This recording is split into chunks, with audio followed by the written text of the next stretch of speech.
faahfaahin dheeraad ayaa ka soo baxay dagaaleed xooggan oo maalintii labaad ka socda deegaanada hoostaga degmada Buulaberde ee gobolka Hiiraan. Dagaalkan ayaa wuxuu dhaxeeyay ciidamada xoogga dalka Soomaaliyeed iyo kuwa dadka deegaanka oo isku dhinaca iyo maleeshiyada ururka Al-Shabaab. Xogaha ayaa intaas ku daraya in ciidamada xoogga dalka Soomaaliyeed dadka deegaanka ay howlgal ka dhanaa maleeshiyada ururka Al-Shabaab ay ka sameeyeen deegaanka Beeryabaale iyo sidoo kale Jicigo hoostaga degmada Buulaberde ee gobolka Hiiraan. Gudoomiyaha gobolka Hiiraan Muuse Salaad Weheliya ugu warbaahinta kula hadlay deegaanka Beeryabaale ayaa sheegay in dhammaan deegaanada howlgallada laga sameeyay ay xor yihiin isla markaana laga saaray maleeshiyada ururka Al-Shabaab. Waxa uu ugu baaqay dadkii ka qaxay intii uu socday howlgalka ka dhanka maleeshiyada ururka Al-Shabaab in ay guriyooda ku soo laabtaan. runtii waxa sharaf weyn noo ah inaan maanta soo gaarnay oo aan idin hadlayno ummadda Soomaaliyeed iyo dadka reer Hiiraanba aan ugu bishaareynayna inaan hadda aan idin hadlayno ku sugannahay deegaanka Beeryabaal oo dhaca degmada Buulaberde iyo degmada halgan inta u dhaxayso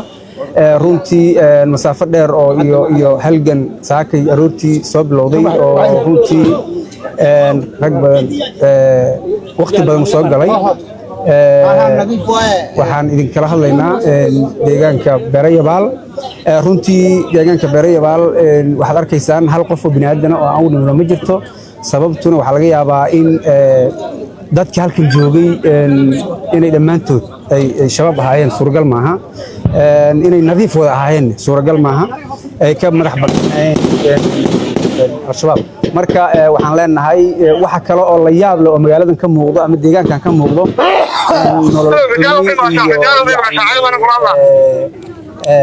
duruuf kala duwan oo halkan ay ku reebeen maadaama ay yihiin niman nolosha iyo horumarka diido waxaan rabnaa inaan ugu baaqno dadkii deegaanka inay ku soo laabtaan si nabadgelyo ah ciidamada ammaanka waxaan faraynaa inay dadkaas gacmo furan ku soo dhaweeyaan iyagoo laba gacmood uga fiirinayo. dhanka kale ergeyga gaarka ee madaxweynaha u qabilsan arrimaha ciidamada deegaanka Cali Jeete Cusmaan ayaa kulan looga hadlayay dardargelinta howlgalka ka dhanka maleeshiyada ururka Al-Shabaab waxa uu la qaatay taliyaha ciidanka dhulka Saal Cabdulle Umar waxa uu kala hadlay sidii ciidanka xoogga dalka Soomaaliyeed dadka deegaanka loogu dhiirigelin lahaa in ay si ambaqaadaan howlgallada ka dhanka maleeshiyada ururka Al-Shabaab si ururka Al-Shabaab looga saaro deegaanada ay kaga sugan yihiin gobolada Shabeellaha Dhexe iyo waliba Hiiraan.